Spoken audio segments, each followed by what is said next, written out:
प्रिय भक्तों, आषाढ़ मास शुक्ल पक्ष की हर्षैनी एकादशी का महात्म सुनिए, जो कि दिनांक 17 जुलाई की है। युधिष्ठिर ने पूछा, भगवान, आषाढ़ के शुक्ल पक्ष में कौन सी एकादशी होती है? उसका नाम और विधि क्या है, यह बतलाने की कृपा करें। भगवान श्री कृष्ण बोले, राजन, आषाढ़ शुक्ल पक्ष की एकादशी का नाम शयनी है। मैं उसका वर्णन करता हूँ। वह महान पुण्यमयी, स्वर्ग तथा मोक्ष प्रदान करने वाली, सब पापों को हरने वाली तथा उत्तम व्रत है।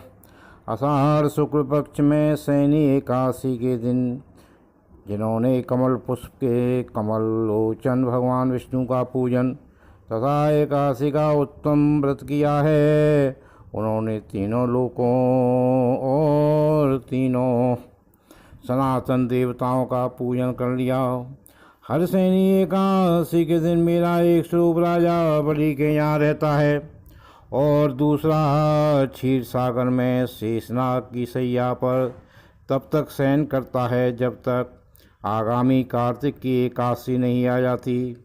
अतः आषाढ़ शुक्ला एकादशी से लेकर कार्तिक शुक्ला एकादशी तक मनुष्य को भली भांति धर्म का आचरण करना चाहिए। जो मनुष्य इस व्रत का अनुष्ठान करता है वह परम गति को प्राप्त होता है।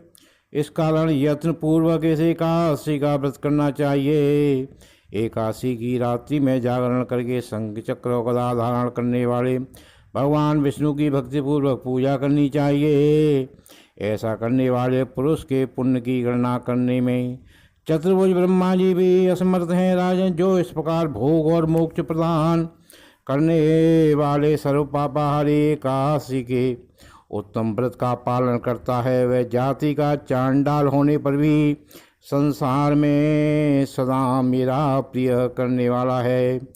जो मनुष्य दीपदान, पलाश के पत्ते पर भोजन और व्रत करके हुए चौमासा व्यतीत करते हैं, वे मेरे प्रिय हैं। चौमासे में भगवान विष्णु सोए रहते हैं, इसलिए मनुष्य को भूमि पर शयन करना चाहिए।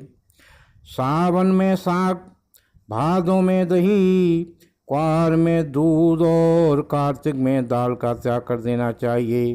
अथवा जो चौमासे में ब्रह्मचर्य का पालन करता है वह परम गति को प्राप्त होता है। राजन, एकादशी के व्रत से ही मनुष्य सब पापों से मुक्त हो जाता है। अतः सदा इसका व्रत करना चाहिए, कभी भूल नहीं करनी चाहिए।